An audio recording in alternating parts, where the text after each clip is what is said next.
They are murdering all the young men. For half a century now, every day, they have hunted them down and killed them. They are killing them now, at this minute, all over the world. They are killing the young men. They know 10,000 ways to kill them. Every year they invent new ones in the jungles of Africa, in the marshes of Asia, in the deserts of Asia, in the slave pens of Siberia, in the slums of Europe, in the nightclubs of America. The murderers are at work.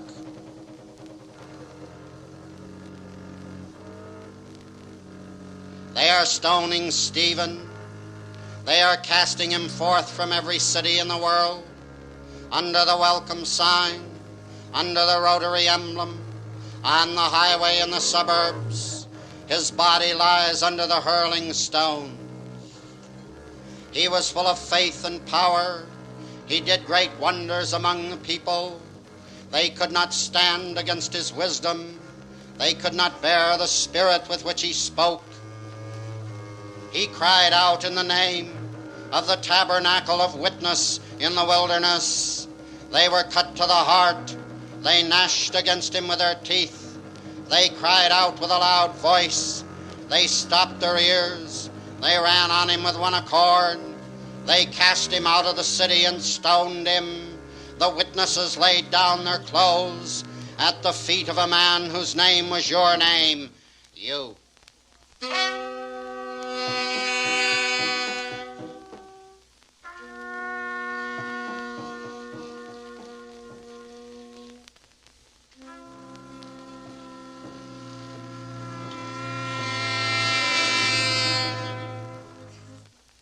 You are the murderer. You are killing the young men. You are broiling Lawrence on his gridiron. When you demanded he divulge the hidden treasures of the Spirit, he showed you the poor. You set your heart against him. You seized him and bound him with rage. You roasted him on a slow fire.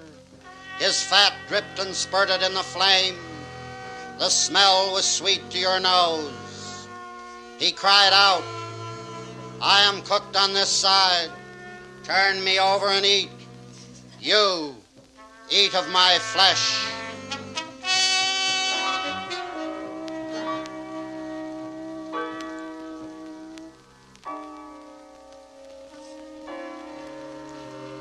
You are murdering the young men. You are shooting Sebastian with arrows. He kept the faithful steadfast under persecution. First you shot him with arrows. Then you beat him with rods. Then you threw him in a sewer. You fear nothing more than courage. You who turn away your eyes at the bravery of the young men.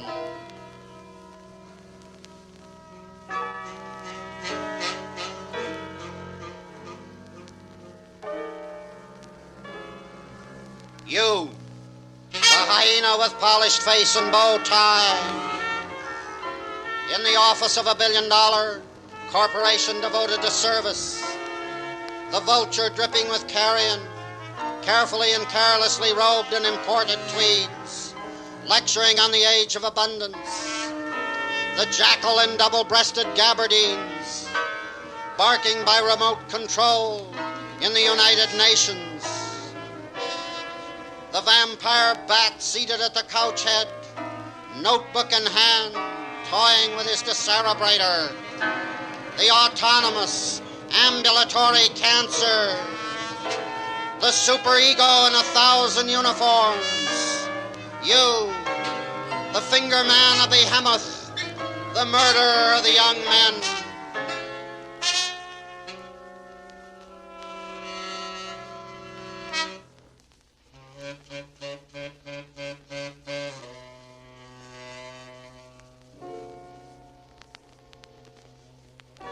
What happened to Robinson, who used to stagger down 8th Street, dizzy with solitary gin? Where his masters who crouched in his law office for ruinous decades? Whereas Leonard, who thought he was a locomotive, and Lindsay, wise as a dove, innocent as a serpent, where is he? Timor mortis conturbat me.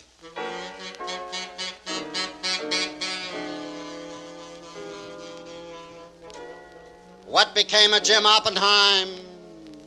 Lola Ridge alone in an icy furnished room. Oric Johns hopping into the surf on his one leg. Eleanor Wiley, who leaped like Kierkegaard. Sarah Teasdale, where is she? Timor mortis conturbat me.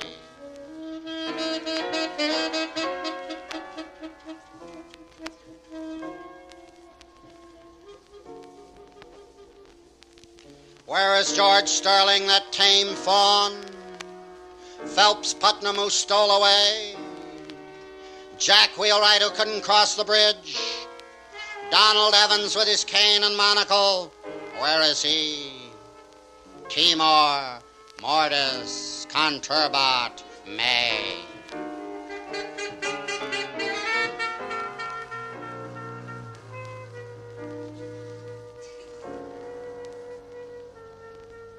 John Gould Fletcher, who could not unbreak his powerful heart. Bodenheim, butchered and stinking, squalor. Edna Millay, who took her last straight whiskey. Genevieve, who loved so much, where is she? Timor mortis conturbat me.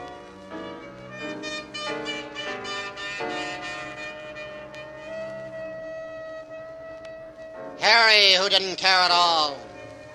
Hart, who went back to the sea. Timor mortis conturbat me.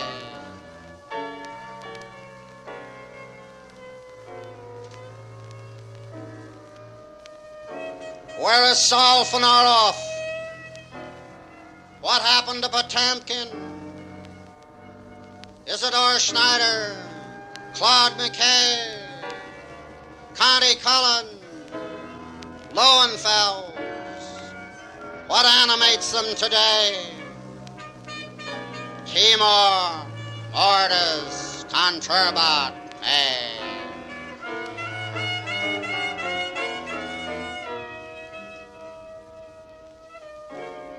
Where is Ezra, that noisy man? Where is Larson, whose poems were prayers? Where is Charles Schneider, that gentle, bitter boy? Carnivale, what became of him? Carol, who was so beautiful, where is she? Timor mortis conturbat me.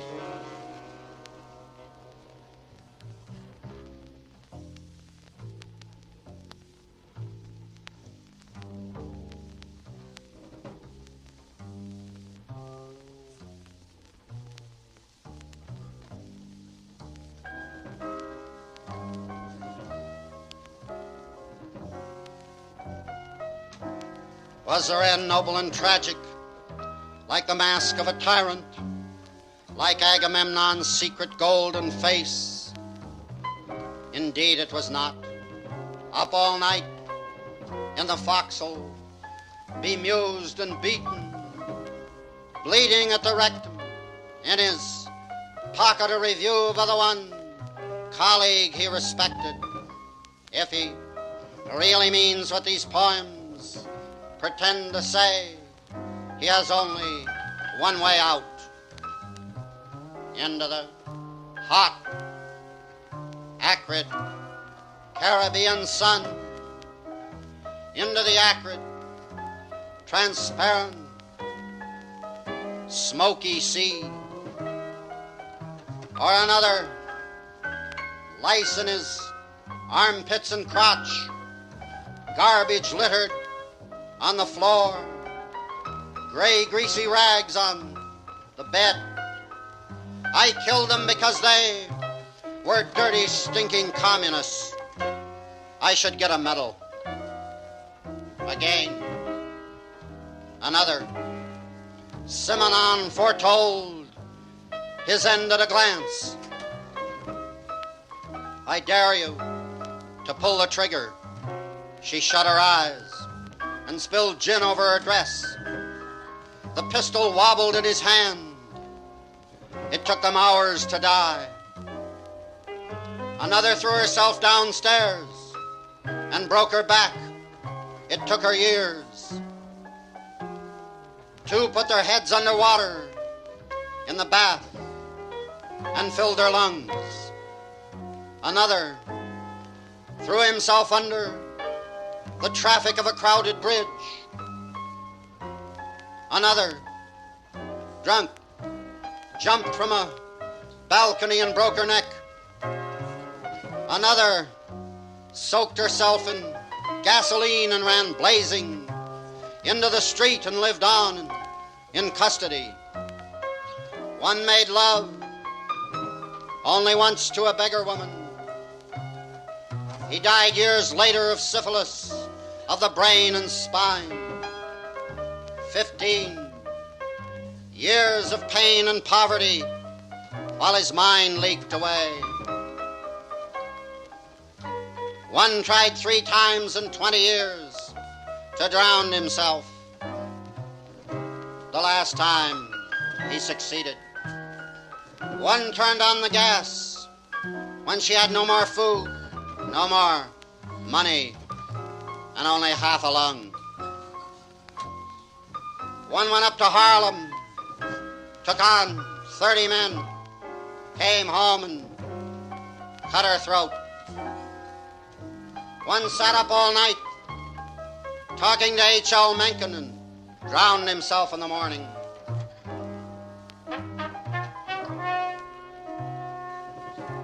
How many stopped writing at 30? How many went to work for time?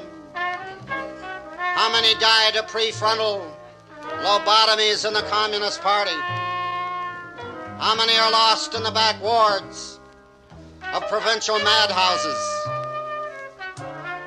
How many, on the advice of their psychoanalysts, decided a business career was best after all? How many are hopeless alcoholics? René Crével, Jacques Rigaud, Antonin Artaud, Mayakovsky, Assénine, Robert Desnos, Saint-Paul Roux, Max Jacob,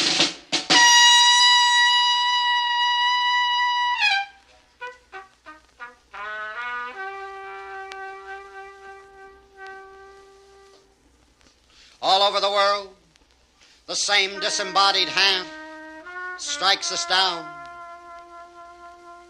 Here is a mountain of death, a hill of heads like the Khans piled up, the firstborn of a century, slaughtered by Herod.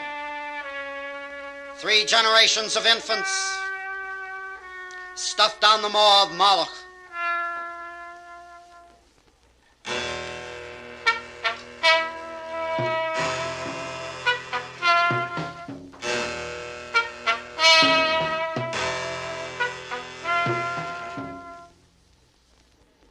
He is dead. The bird of Rhiannon. He is dead. In the winter of the heart.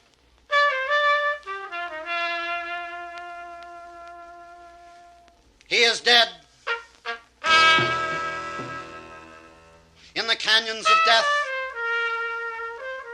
They found him dumb at last.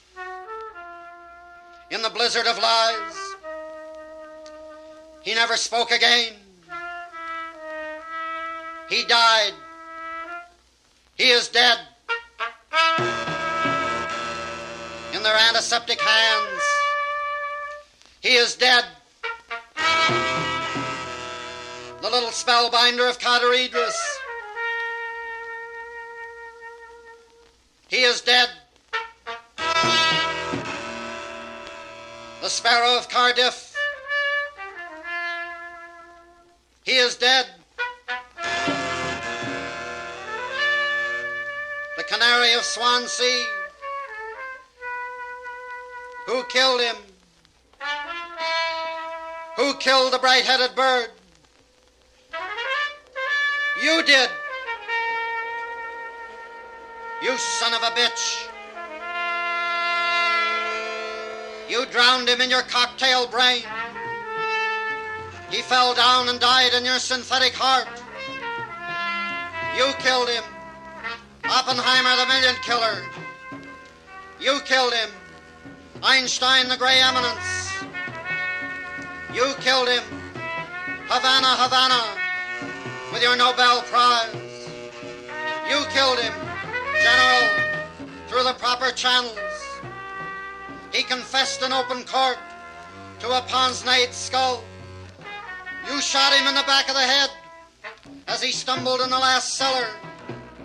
You killed him. Benign lady on the postage stamp. He was found dead at a liberal weekly luncheon.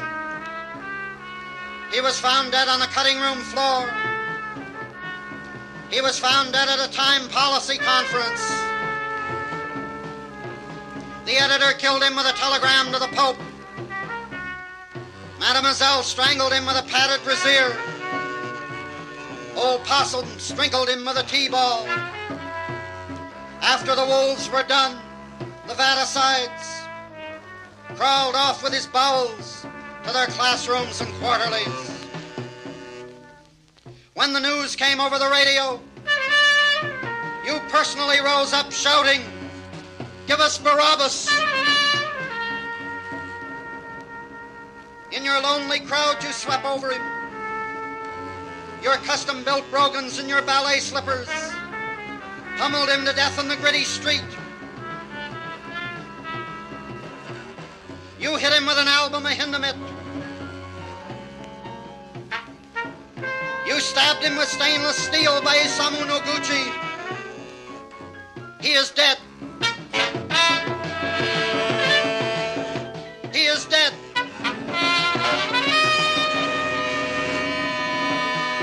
Like Ignacio the bullfighter. At 4 o'clock in the afternoon. At precisely 4 o'clock. I too do not want to hear it. I too do not want to know it. I want to run into the street, shouting, "Remember Vanzetti!" I want to pour gasoline down your chimneys. I want to blow up your galleries. I want to burn down your editorial offices. I want to slit the bellies of your frigid women. I want to sink your sailboats and launches. I want to strangle your children at their finger paintings. I want to poison your Afghans and poodles. He is dead. The little drunken cherub. He is dead. The effulgent tub thumper. He is dead. The ever-living birds are not singing. To the head of prawn, the seabirds are still over Bardsey of 10,000 saints. The underground men are not singing on their way to work. There is a smell of blood in the smell of the turf smoke. They have struck him down. The son of Dafidat Gwilym. They have murdered him. The baby of Taliesin. There he lies dead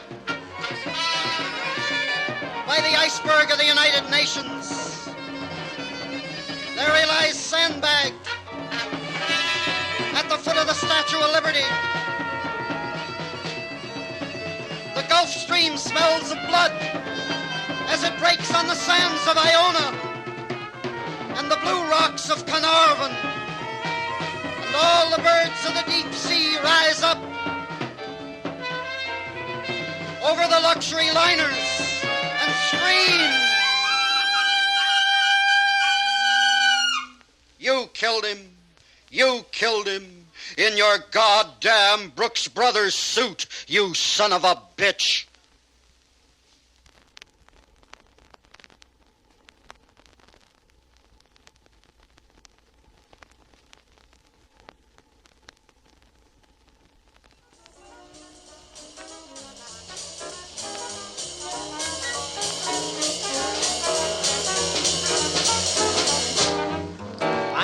A quiet life in Mike's place every day, watching the champs of the Dante billiard parlor and the French pinball addicts.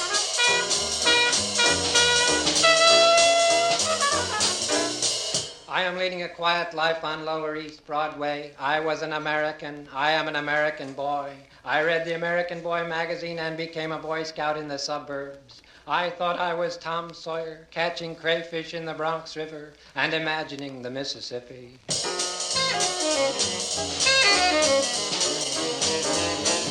I had a baseball mitt and an American Flyer bike. I delivered the Woman's Home Companion at 5 in the afternoon, or the Herald Trib at 5 in the morning. I still can hear the paper thump on lost porches.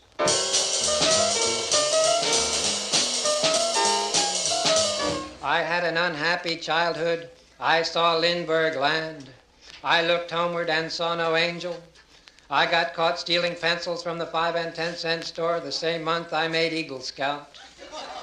I chopped trees for the CCC and sat on them. I landed in Normandy in a rowboat that turned over. I have seen the ignorant armies on the beach at Dover.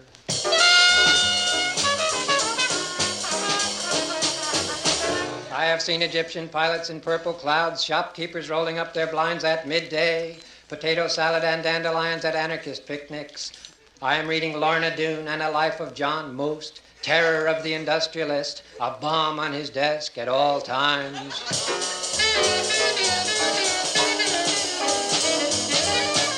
I am leading a quiet life on Lower East Broadway. I have seen the garbage men parade in the Columbus Day Parade. I have not been out to the cloisters in a long time, nor to the Tuileries, but I still keep thinking of going. I have seen the garbage men parade when it was snowing.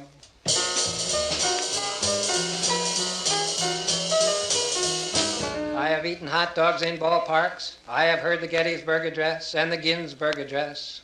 I like it here and I won't go back where I came from. I too have ridden boxcars, boxcars, boxcars.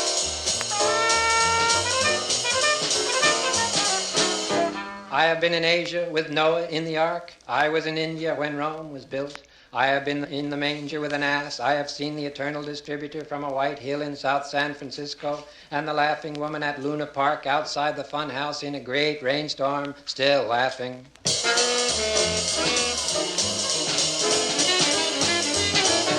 I am leading a quiet life outside of Mike's place every day, watching the world walk by in its curious shoes. I once started out to walk around the world, but ended up in Brooklyn.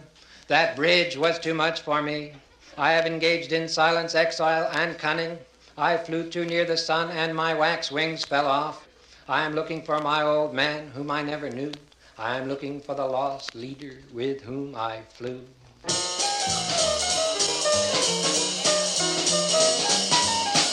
Young men should be explorers. Home is where one starts from. But Mother never told me there'd be scenes like this.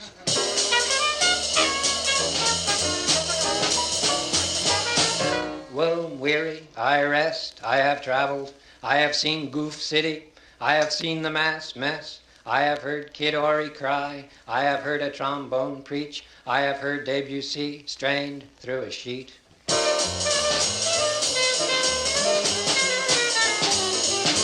I have slept in 100 islands where books were trees. I have heard the birds that sound like bells. I have worn gray flannel trousers and walked upon the beach of hell. I have dwelt in 100 cities where trees were books. What subways, what taxis, what cafes, what women with blind breasts, limbs lost among skyscrapers.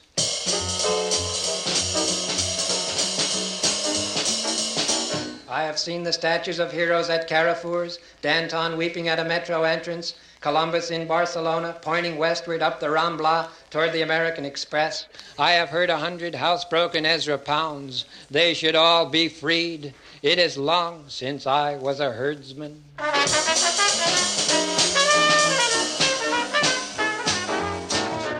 am leading a quiet life in Mike's Place every day, reading the classified columns. I have read the Reader's Digest from cover to cover and noted the close identification of the United States and the Promised Land, where every coin is marked "In God We Trust," but the dollar bills do not have it, being gods unto themselves.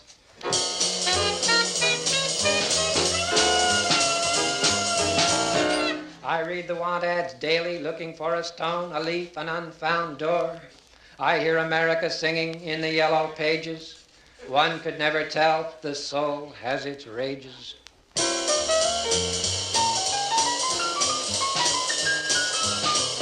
I read the papers every day and hear humanity amiss in the sad plethora of print. I see where Walden Pond has been drained to make an amusement park. I see they're making Melville eat his whale. I see another war is coming, but I won't be there to fight it. I have read the writing on the men's room wall. I helped Kilroy write it. I marched up Fifth Avenue but hurried back to the Casbah looking for my dog.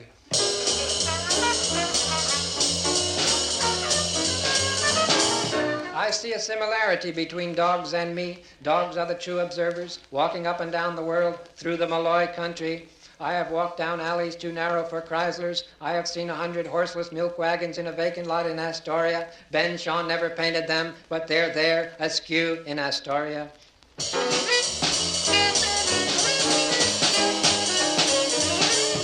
I have heard the junk man's obligato. I have ridden superhighways and believed the billboard's promises, slept in mailbox overnight cabins, crossed the Jersey Flats, and seen the cities of the plain, and wallowed in the wilds of Westchester with its roving bands of natives in station wagons.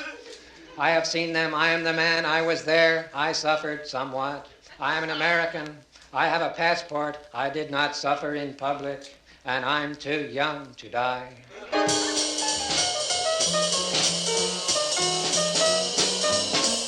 I am a self-made man, and I have plans for the future. I am in line for a top job. I may be moving on to Detroit. I am only temporarily a tie salesman. I am a good Joe. I am an open book to my boss. I am a complete mystery to my closest friends.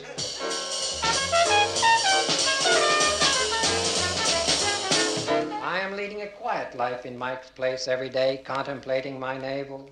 I am a part of the body's long madness. I have wandered in various nightwoods. I have heard the loud lament of the disconsolate chimera. I am the man. I was there. I suffered somewhat.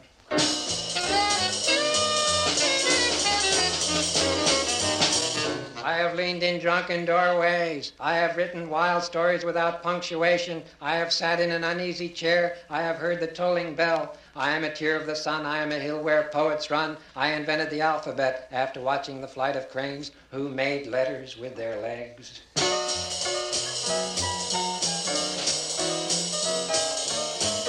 I am a lake upon a plain, I am a word in a tree, I am a hill of poetry, I am a raid on the inarticulate, I have made paraphrastic studies in worn-out poetical fashions, and my equipment is always deteriorating.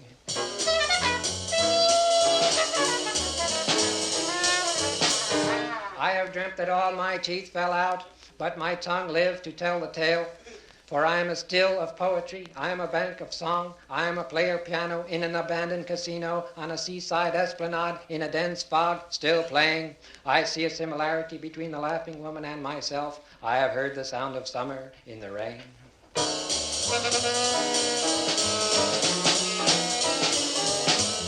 I have seen girls on boardwalks have complicated sensations. I understand their hesitations. I am a gatherer of fruit. I have seen how kisses cause euphoria. I have risked enchantment. I have seen the Virgin in an apple tree at Chartres and St. John Byrne at the Bella Union. I have seen giraffes in jungle gyms, their necks like love wound around the iron circumstances of the world.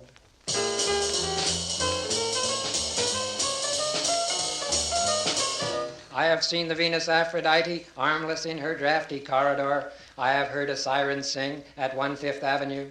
I have seen the white goddess dancing in the Rue des Beaux-Arts on the 14th of July, and the beautiful dame without mercy picking her nose in Chumley's. She did not speak English. She had yellow hair and a hoarse voice, and no bird sang.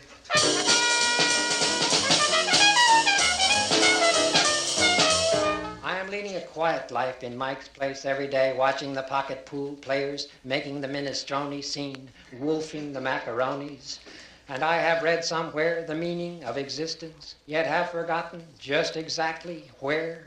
But I am the man, and I'll be there, and I may cause the lips of those who are asleep to speak, and I may make my notebooks into sheaves of grass, and I may write my own eponymous epitaph, instructing the horsemen to pass.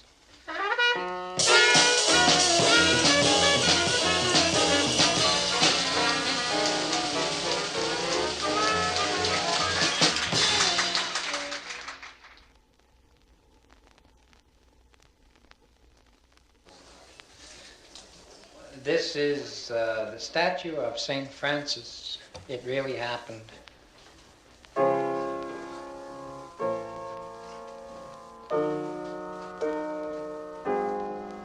They were putting up the statue of St. Francis in front of the church of St. Francis in the city of San Francisco, in a little side street just off the avenue where no bird sang.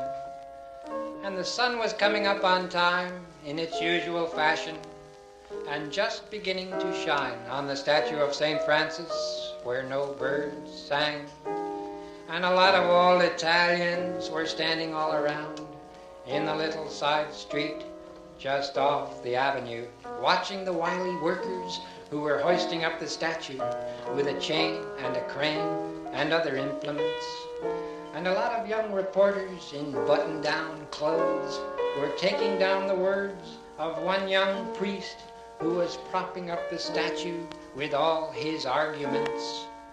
And all the while no bird sang any St. Francis passion, and while the lookers kept looking up at St. Francis with his arms outstretched to the birds which weren't there, a very tall and very purely naked young virgin with very long and very straight straw hair and wearing only a very small bird's nest in a very existential place kept passing through the crowd all the while, and up and down the steps in front of St. Francis, her eyes downcast all the while, and singing to herself.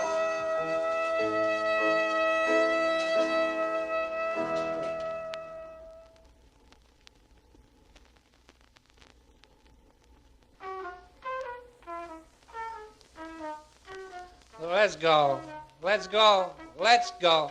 Come on, let's go. Empty out our pockets and disappear into the Bowery, missing all our appointments and turning up unshaven years later, old cigarette papers stuck to our pants, leaves in our hair. Let us not worry about the payments anymore. Let them come and take it away, whatever it was we were paying for, and us with it. Let us arise and go now to where dogs do it, over the hill, where they keep the earthquakes behind the city dump, lost among gas mains and garbage. Let us see the city dumps for what they are. Let us disappear in automobile graveyards and reappear years later, picking rags and newspapers. Do not bother to say goodbye to anyone. Your missus will not miss us. Let us disappear into the interior dark night of the flowery Bowery, our eyes watery with the contemplation of empty bottles of muscatel. Let us feed the pigeons at the city hall, urging them to do their duty in the mayor's office.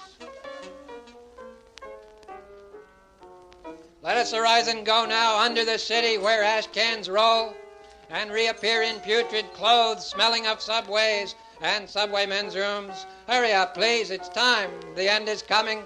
Flash floods, disasters in the sun, dogs unleashed, sister in the street, her brassiere backwards. Let's get out of here. Let us go into the interior dark night of the soul, still Bowery, and find ourselves anew where subways stall and wait under the East River. Cross over into full puzzlement. South Ferry will not run forever. They are cutting out the Bay ferries, but it is still not too late to get lost in Oakland. Washington has not yet toppled from his horse. There is still time to goose him and go. Goodbye, I'm off. Let us leave our income tax form behind and our waterproof wristwatch with it. Let us arise and go now to the Isle of Man is free. Hurry up, please, it's time. Let us disappear under Brooklyn's bridge, staggering blind after alley cats, blown statues in baggy pants, our tin can cries and garbage voices trailing. Junk for sale!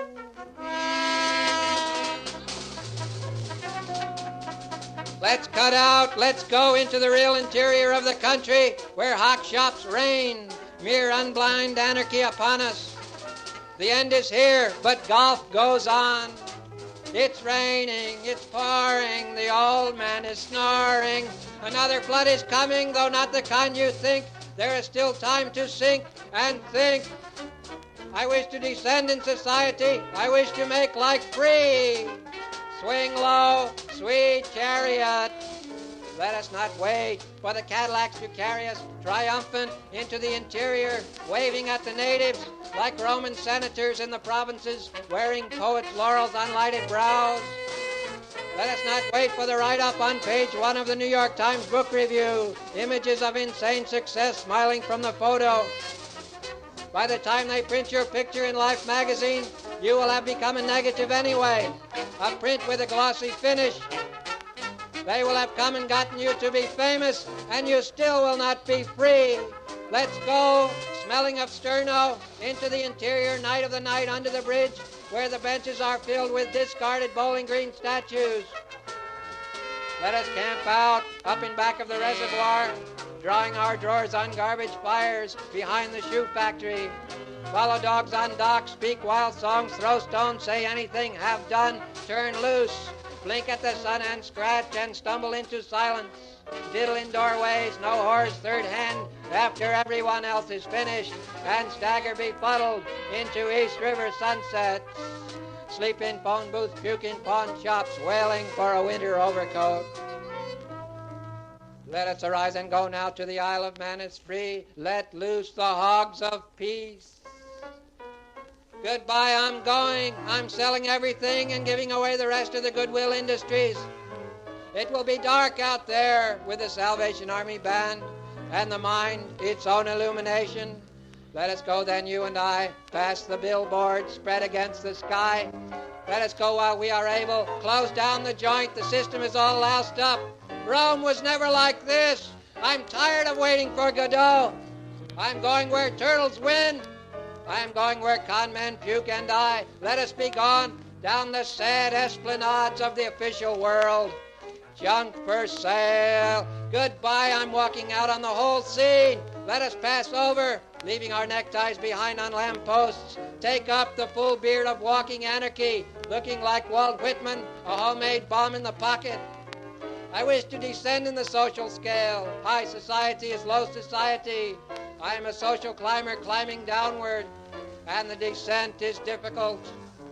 The upper middle class ideal is for the birds, but the birds have no use for it, having their own kind of pecking order based upon bird song.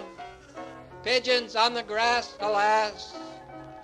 I must arise and go now to the Isle of Man is free to walk among sailors and students on strange hot river banks. Hurry up, please, it's time.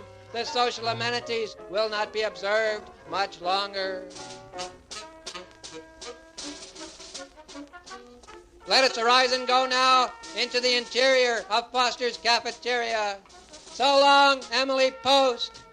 So long, Lowell Thomas.